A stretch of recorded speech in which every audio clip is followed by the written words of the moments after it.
Thank you so much. I feel quite honored to be here at this occasion and in this context, and being able to trying to frame a debate and a process that needs to take place in many surroundings, but trying to give it some historic depth and some comparative width. But I also like to continue where the introductions by Kuno and now Finola gave us a good starting point. And I like to do that by first notice that humans are the only species that are creating powerful imaginative communities. That was mentioned yesterday, and it was focusing a bit on nations, but I would like to extend it much more. We are the only species that can imagine things so they become real. And that goes for nations, but it goes for money, it goes for lots of things. And we have that kind of power, and that I think has been decisive for our faculty to not only survive, but to multiply, because we are quite bad looked upon as animals. Small teeth, we run slowly, no real claws. It's cooperation that is our main strength, and cooperation needs imagining realities that makes us understand that we can cooperate not only with face-by-face relationship, but in larger communities. And I think this also needs to be said that in many times and in many ways this is for good, because nowadays we're so prone on criticizing the bad things, the backsides, which are also there, but we need to remind ourselves that all the success are also due to the capacity to cooperate. Now, and we do imagine these communities on many levels. Yesterday was mentioned the level of humanity, you might say, and you also mentioned that now. So, and that is one very important, that we can sort of have the idea that there is a humankind, there are a dimension of universality which can be fed in by values and by knowledge and so on. But below that we have other levels, and they are many and they are complex, and we are able to relate them to each other. And that's why I think also that the question of how they do interrelate are really important. We have the European level, we have the national level, but we have also regional and local communities that are also imagined. And I would also dare to say that also the face-to-face relationship has a large component that is imagined. You can just imagine your own sort of family histories or novels where suddenly it turns around and you can imagine them in different ways. So everything is plastic, but it's real. It's becoming real, and it's being renegotiated. Now, I will not deal with all these levels and not all forums or process or institutions where this is being made, but I will pinpoint national museums because we chose them as one particularly interesting institution. One thing is that they do exist all over the world, and they've been around for a couple of 100 years. They have a large high degree of legitimacy. So they set the standard, so to say, for other imaginations to relate to. So that's why we thought that they were interesting to compare, and also compare some important objects.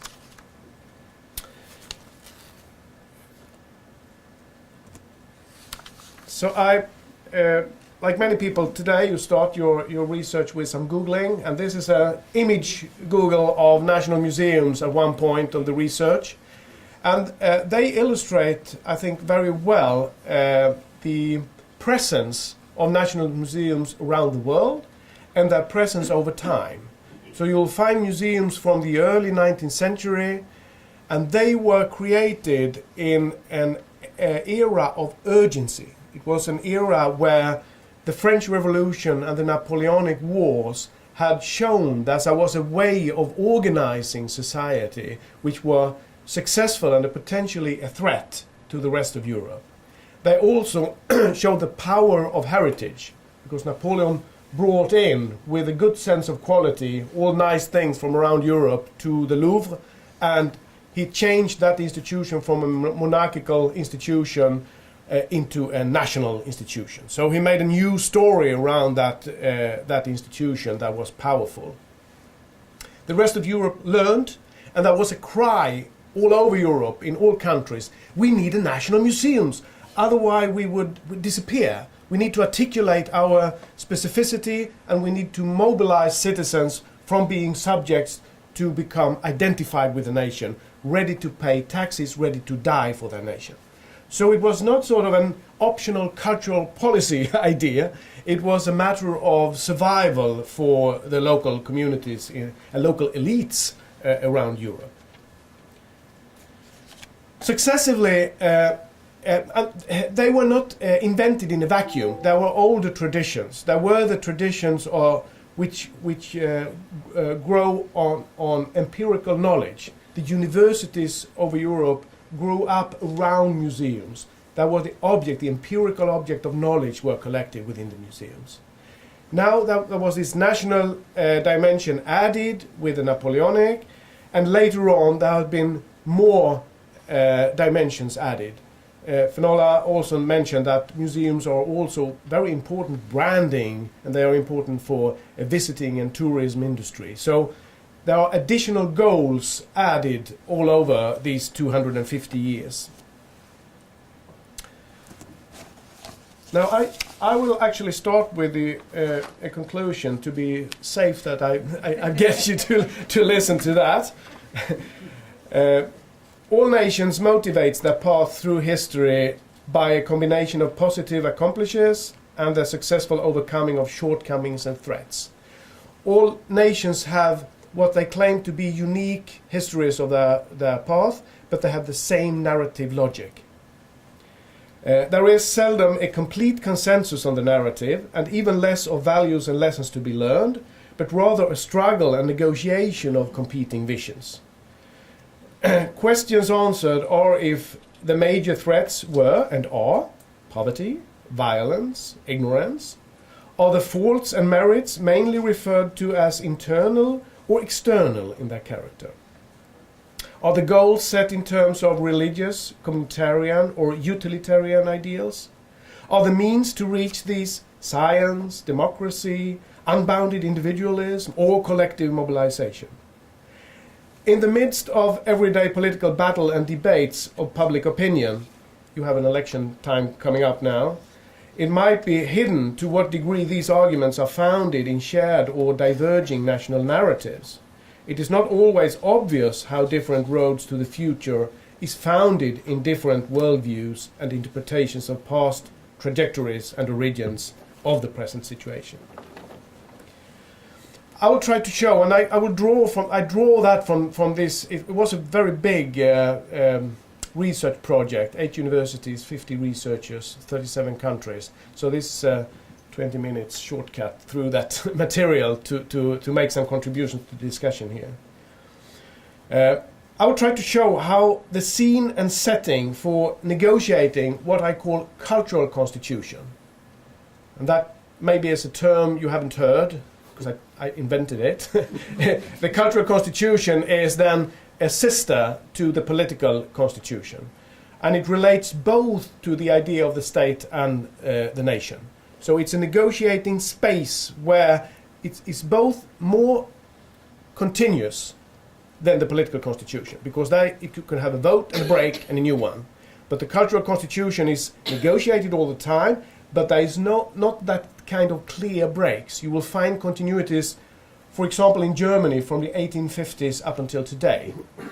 There is a Germanische Nationalmuseum in Nuremberg, which was there, founded in 1853, and it survived all political constitutions. And it's still there, displaying Germany exists, German culture exists. So it has a continuity, but it needs to be renegotiated to function as that kind of discursive understanding of what binds us together, what makes us try to solve our issues without recurring to violence.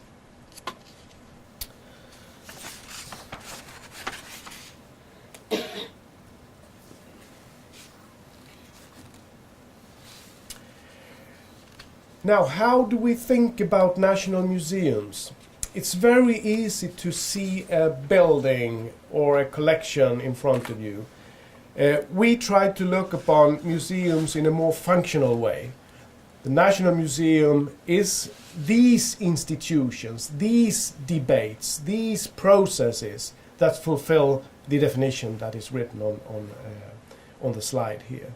And that means that the National Museum exists as ideas, as utopias, as political plans, as houses in a cityscape of power and cultural legitimacy, but also, of course, in its collections, in its exhibition, in its programs, in its virtual reality that also gives a meeting point for the audience. And in the last round, it also exists within the visitors that entered the museum and then came out with something happened in their mind. So the museum is very complex, and we tried to investigate all of these dimensions in the project.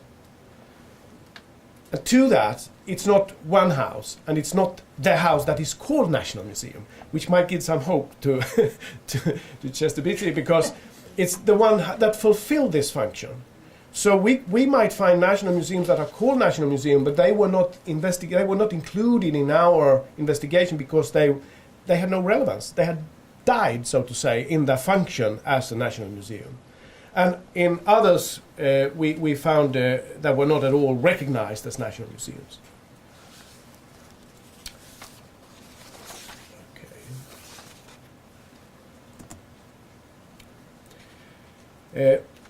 Research in the history of national museums gives us reason to believe that their establishment, anatomy and functions are indeed very complex, and they are dependent on the chronology and drama of establishment of an independent state. That's the relationship with the state-making history. Secondly, the relationship between the state and nations, and how that can be arranged differently in a conglomerate state, in an empire, and in a nation state. So that contract looks different. Thirdly, it is the trajectory is formatted by the room for autocratic or democratic decision making, academic and professional influences, civil society and the public sphere in negotiations. Because so many people, so many forces, so many logics are involved in the formatting of the national museums. It's also determined by the challenges to be faced from internal divisions of class, gender and regional difference, or external threats of war, occupation, deprivation. So, as you can understand, it was not easy to make a comparison that could decide this is the factor. That is the factor, because 37 countries is not enough then. You would need a couple of thousands to make all these variables be sort of mathematically correct. But we could see that these factors do play in the role played by national museums. At all these levels, political and ideological contingencies and political actions are activated. Most explicitly, they are realized in the museums in relation to the fourth point, the challenges that are faced in terms of divisions. This can be illustrated by the current debate and standpoint on choices of narrative, emphasizing the cultural and ethnical canon, as was referred to yesterday as a sort of national ethnic version or homogeneity. If they are instead pressing pluralism and the multicultural character of the society, as we have heard this morning. And to this I would add that we could find an even greater diversity in the reference of the values, the national values, which are sometimes not looked upon as values. But I would say that the secular and cosmopolitan and universal values that were lifted yesterday are also a package of values that can be brought in to define the national. Especially for me, coming from Sweden, where world value studies shows that we are the the country with most people, the people who are most secular. We have the highest degree of generalized social trust. We are the most individualistic in the world. We praise the ability for the individual to grow on its own terms. And this is combined into a national pride, which is not ethnic, but it's still very much chauvinistic, because we think we are the wisest people in the world that needs to teach the rest of the world through our health programs in Africa or our European Union. But unfortunately, people don't seem to understand that this is the case. So this is a timeline which you can find in the book that shows really what I started up with. That the first National Museum in Britain is 1759 when it's opened to the public, and it's still going on. So it has a sort of a major energy in the 19th century up until the First World War. But then we can see a new round coming up now. And especially if we widen our view to Asia, we will see that there are lots of national projects, but also in Eastern Europe. So it's a format that was invented 250 years ago, which is very vital and still is being used by states and nations to create a future. Now, I mentioned that one of the settings for the diverging settings for making National Museum is the the contract and the anatomy of the state. And one is the empires and the conglomerate states. These are large and ambitious enough to view themselves as representing universal Homo sapiens. They are multicultural enough to give credit to diversity hosted in the capitals of Great Britain, France, Habsburg, Ottoman, Spain, Netherlands, Belgium. Here you will find a structure that differs quite a lot to states of another kind. I would say that this structure of the old empires and conglomerate states is not a proof of its humble approach, but rather of the ease with how universalistic approach is identified with a successful power, reinforced by the sheer magnitude of its collections. On the next level, we have the old states with an uninterrupted nation-state history since the pre-modern age. Sweden, Denmark, Portugal, Switzerland have also had imperial ambitions, but were not as successful as the others. So, so they don't have that kind of collection and not that kind of identity to dwell upon. But these are more secure, and hence they are not building a very explicit national story with a national museum. It's more diverse. So it's similar in a way to the empires, but it doesn't have the universal claim. More interesting in the context where we are now are young nation states with a greater need to produce a national narrative. They are first formed in the first era of nationalism in the 19th century. This group includes all former colonies and nations evolving from the devolution empires. And United States of America is one of the first, of course. And if you go to the mall in Washington, you will see a very explicit setup to explain and to, by its space in the city, legitimize the political order.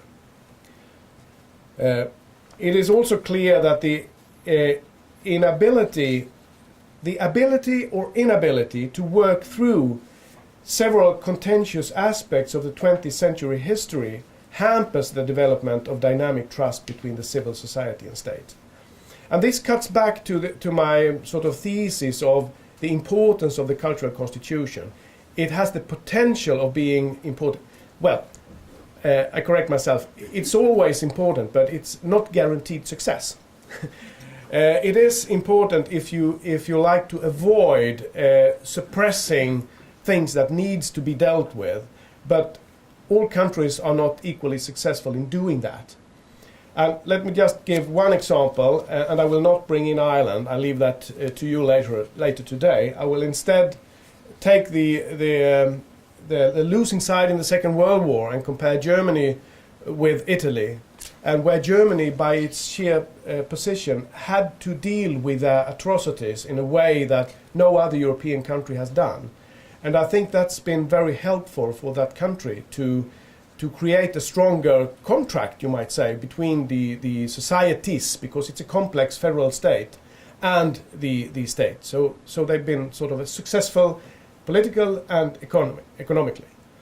Contrary to that, you can compare with both Greece, Italy and Spain, where similar atrocities has been at hand, but not dealt with on the level of public culture, that is not dealt with by the cultural constitution.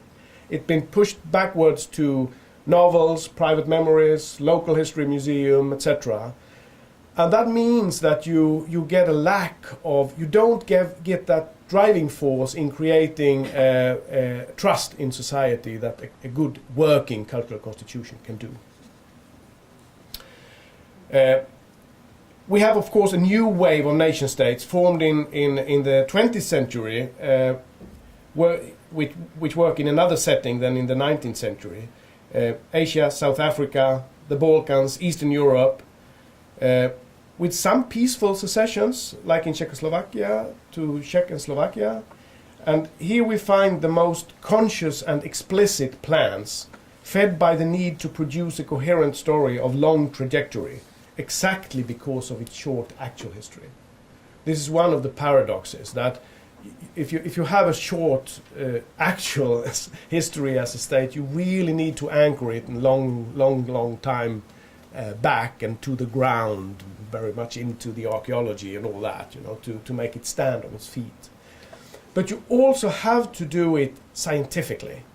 And that's a point, because if you just do it as propaganda, it will not have, enough, it will not be stable enough.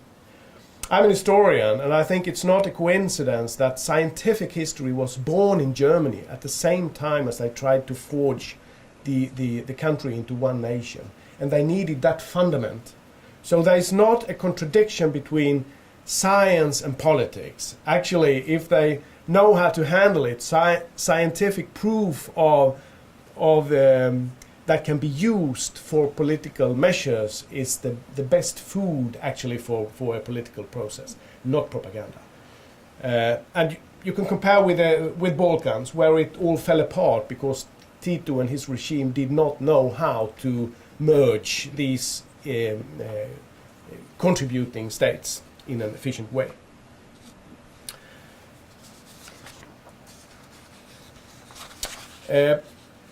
Below these groups of that's already been made, we have nations without sovereign states in the making.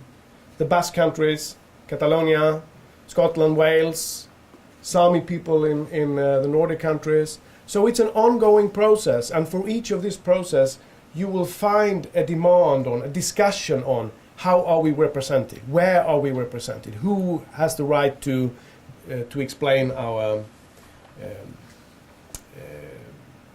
identity. I just mentioned the Scottish National Museum because I think illustrates very well what I said about young or emerging nations needing to have the oldest history, because when you enter that, you will find a geological exhibition that will show you that it's only occasionally that the continental plate of Scotland has touched upon England. It really belongs to a Nordic continental plate, and they will drift away eventually somewhere else. That's a long-term argument. Okay. This is one of the maps that we did to illustrate the European comparison, and it shows the green countries are those where the nation is created before the state. And of course the cultural institutions like the national museums are more decisive in these parts of the world, which are mostly the old empires falling apart then. So you have national ideas formatting, and the first purpose-built national museum was in Hungary, where the parliament had its session in the museum. So they were sort of secluded by the culture, making politics within the culture. And the blue one were countries where you had already state institutions which could be easily transformed into national by a more or less a decree, and then sort of rearranging the narrative around it. And the scaffold is, of course, these projects that are going on, and there are more. It's an ongoing story. Now, what is negotiated? It has been touched upon also yesterday and today. And the point is that there are many things that can be negotiated. But what is negotiated, if it works well, as I see it, I think it's actually a normative standpoint, that I think National Museum has a role to play, and they need to play it well. And they need to play it well means that they can balance, not make a choice, we shall only be scientific or only political. They must make a judgmental position where we are scientific, but we act politically relevantly. And I think your speech this morning is a perfect example of that. But it needs, in every time, it needs to be, it's a different kind of judgment that you need to take, because it's situational.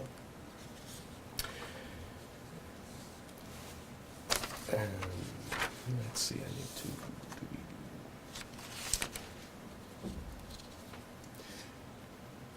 The high degree of necessary negotiations needed to establish these very costly institutions, because they are so long-term and many objects, greatly exceeds the input required to write the historiography of national history, for example.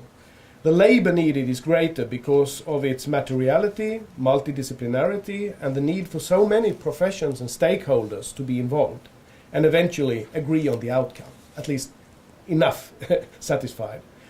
The power of the outcome lies partly in them being an organic result of these processes, and not only in the resulting programs and exhibition. So it's not only the end result, it's the way towards that, where you really, the negotiation is part of the result, but it's not visible in the same sense. Setting up and maintaining relevance for these as national institution places them centrally in the molding of national identity, complementing and balancing other dimensions of their productivity, such as acting as archives for natural and cultural sciences or as magnets for tourist industry. The long-standing tension needed for negotiations are indeed productive and a source of relevance for all these areas of engagement. Yes, I will have to move on a little bit. But as you can see from my small sketch here, the negotiations are from the very general worldview idea, which is perhaps for most of us perceived as natural, but it's not. And I illustrate just by one example. When we have new diasporas, new people coming in, or old indigenous people like the Samis used to be exhibited like the Indian Americans in the Natural History Museum, because they were wild people, they were sort of primitive people, they were part of nature.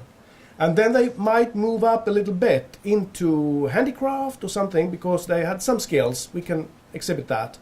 And then they move on to the Art Museum, Aboriginals in the 1960s in Australia. Sami got their own national museums in the 1970s and 80s in the Nordic countries. So there is a negotiating going on that it looks upon as a description of the world, but it's really made out of choice. And this also illustrates the dealing with difference and conflicts in that description.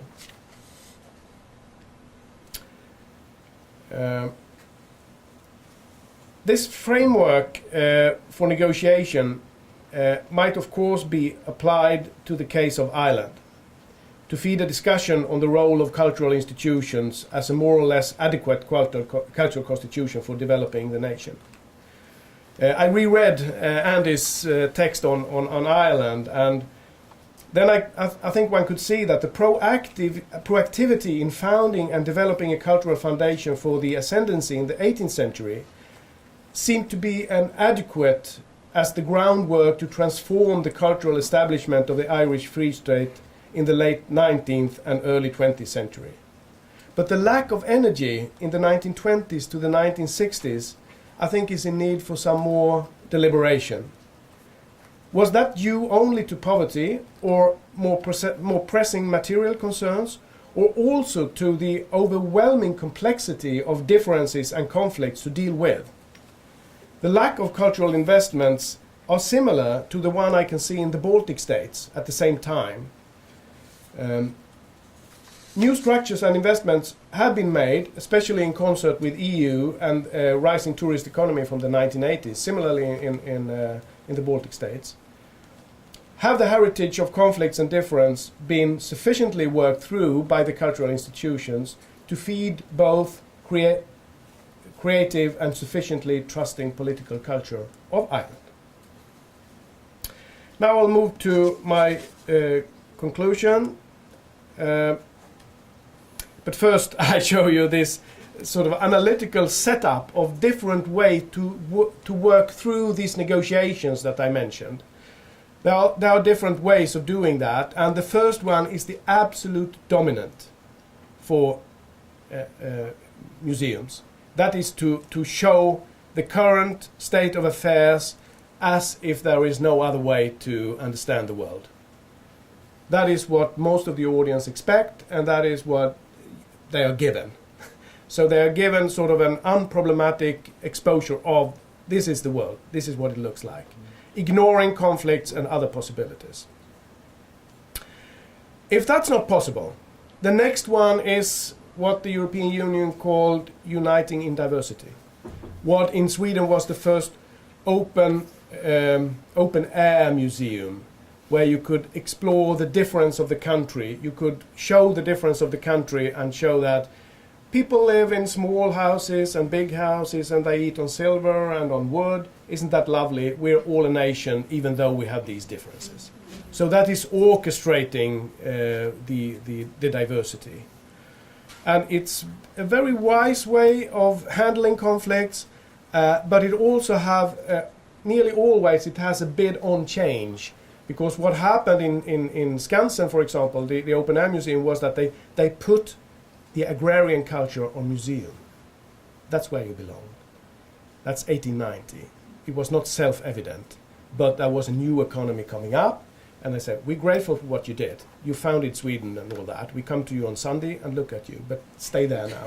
Now it's a new world, and we will make that. So it's acting on change. It's just not just handling conflict. It's it's an argument. It's an argument of where we need to go. Now, and I also mentioned 3 and 4 earlier, that is working through conflicts. And I know that Northern Ireland also had these processes. I know that Rwanda had it, and South Africa, and lots of it's happening all the time. But the idea is, of course, not to keep it that way. It's working through to leave it behind, to put it where Americans say it's history. It's really past. Sometimes it's being used to mobilize atrocities. History is being used to mobilize atrocities, and it's easy to unfortunately easy to fill that up with more examples. Now I just finished with my conclusion on the consequences. Cultural constitutions, where national museums are central, can contribute significantly to levels reached, for the first, for a culture developing tolerance, creativity and integration. That is, if they find their way in this negotiation to deal with conflicts well enough and to project a future that is enticing enough. It will also help to create what I think is still a legacy from nationalism. There needs to be a level of trust in civil society compared to the state, because the state is still the most ambitious collective organization we have, at least in Europe, perhaps more in the northern countries and welfare states than elsewhere. But when you have that kind of, the tax money takes half of the production, and then you need to have some confidence in that they are treated well. Otherwise you will land in a Greek situation. And ultimately, it's a dynamic and order interaction that can be promoted, and if it fails, you have a Balkan situation as the sort of alternative cost at its worst. If you cannot convince or invite the civic society and the nation well enough into the understanding and the legitimacy of the given order. Thank you for listening patiently.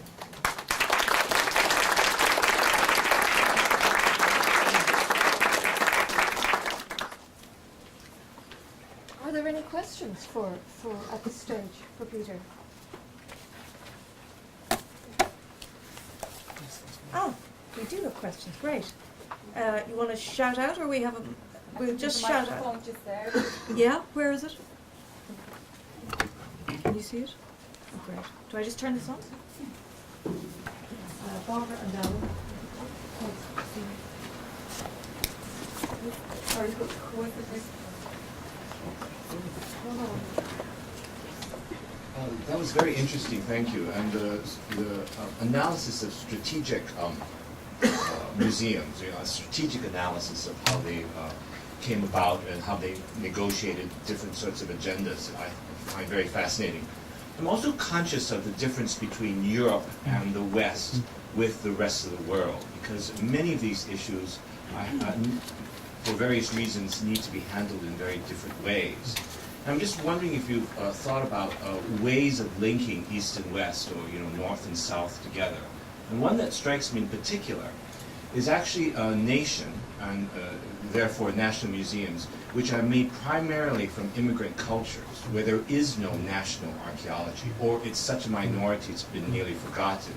And you know the examples, it's Australia, it's the US, Canada, but also Singapore and Brazil, where the recovery of an indigenous past is very much a focused and minority activity. I'm just wondering if you, I know you had a very big project you covered, couldn't cover all. No, but it's correct. I mean, the National Museum and the museum as such is a European invention, and it followed, of course, the empires out in the rest of the world. So most of the colonies also felt they had some kind of museum structure, and then they decided to remake it in many cases. And these stories and comparisons have been done of some of the people who were involved in the project. And I like also to advertise then that Simon Nell, who was one of the leading partners in Leicester, he just came out with National Gallery's book, a National Gallery book, which is global in its take on the issues. But I can just say that we realized, making this, that the next step would be a kind of a global unanimous, but it needs to be made by taking sort of ideal case from different spaces to be able to do that kind of comparison, to see what has it been possible for different post-colonial trajectories to do with this heritage. What's the level of invention? So as you can see, it's only question marks for me also. I don't have the answers on a comprehensive level. Barbara Dawson, thank you very much. That was a fascinating lecture. I just wanted to go back to your just mention of Ireland and the lack of energy between the 20s and the 60s and the reference to the Baltic states. Could you just elaborate what states or what?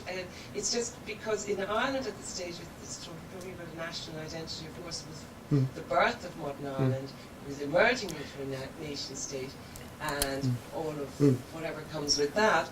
And the Baltic states, which ones were they emerging as independent states? Or so could you it's Estonia, Latvia, Lithuania that were emerging after the First World War. So they were in a similar situation, really. So, and I got surprised because, I mean, in my idea, these new states should feel an intensive urge to demonstrate themselves as nations. And that would mean to me not only founding National Museum, but making them very explicit in their narrative, starting in old time and making it the whole way up. Finland have a similar situation, and they really did that. And they did that before the independence, and then they continued to have that. So you have the first stone. Actually, that's also interesting, because that stone is from before the Ice Age. So they are the oldest in the Nordic countries. But then you find a couple of examples, the Baltics, the Ireland, Norway, which I also would have thought have this kind of strong story, but they don't in museums. So I'm trying to save my thesis by finding explanations for these as trying to understand it as something extraordinary. So there wasn't a strength then between those years as opposed to earlier, because you've assimilated in the, if you like, the imperial colonization, the artifacts that are in the country already. But I think that comparison, but perhaps it's, I don't know how far you can stretch it, but I mean the Baltic states also have a complex ethnical complexion. I mean they have the German and Jewish people in the cities, and the aristocracy is not the one that is the ordinary people. The ordinary people are poor peasants mostly, and then you have the Germans who have the societies that bring things together and make museums. So maybe it was more difficult when they suddenly they were there with a heritage that was not so easy to transform to the national. It took some time, and I'm not sure if that was the case also in Ireland. It's a bit confused, but I'm it's just to hide that I don't have a clear answer to your question. Can we take another Yeah. couple? Yeah. Good. And then Alan, And if you don't mind as well. Then we might break. Yeah. Raymond Keaveney, just kind of another perspective on national museums, and they are tied up with their origins and their history. But say the National Gallery of Ireland was initially set up not as a gallery of Irish art, but actually as a gallery of European art, if you follow. And in fact, when the gallery tried to establish a national portrait gallery, because it was still part of the British Empire, London says, oh, you can't have a portrait gallery. We have a portrait gallery here in London. You don't need one in Dublin.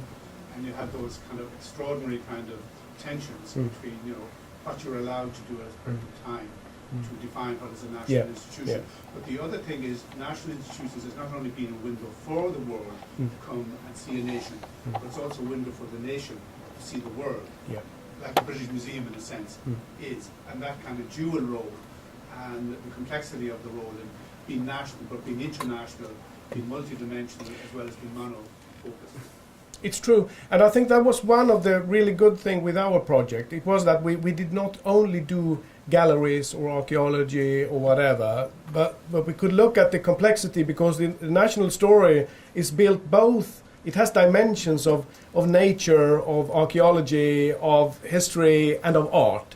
And usually my ideal picture of a national museum, and that was also realized in many countries, it starts with the archaeology department in the cellar, you know, at the ground, bringing up the dead and claiming the ground. And then you will have some history, perhaps social history, ethnography, and then you will move to the elite history, and up on top, it's the art collection.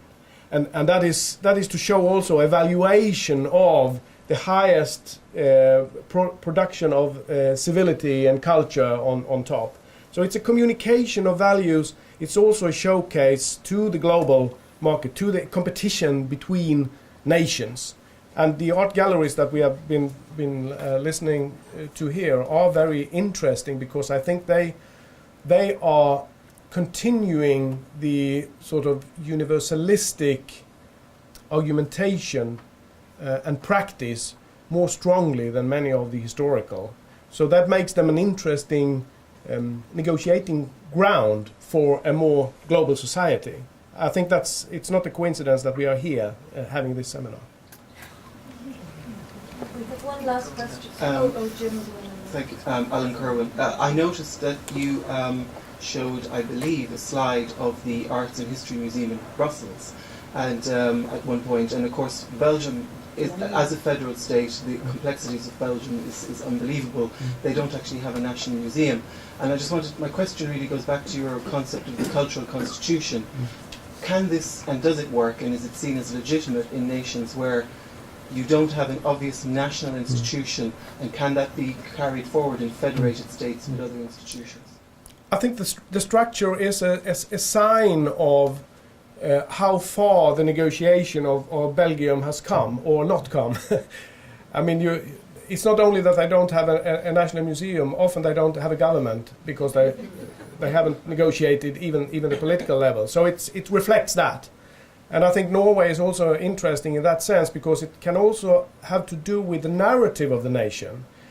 The case that Norway and Italy, for example, don't have a strong national museum, even though they should have, according to my thesis, is that they are so multi-centered. In Italy, you cannot challenge the strong city-states. And in Norway, you cannot challenge the strong idea that Norway is really out on the countryside. So if you place it there, it will be a humiliation to the idea, the narrative. Sorry. No, I see Jim had one just last question before we break for coffee. Sorry, Jim. Please go ahead. Just a simple question. I note that your project was supported by and funded by the European Commission. Do you have a sense of what the European Commission will make of it and what they'll do with it? Well, you can see what we made of it. A mess.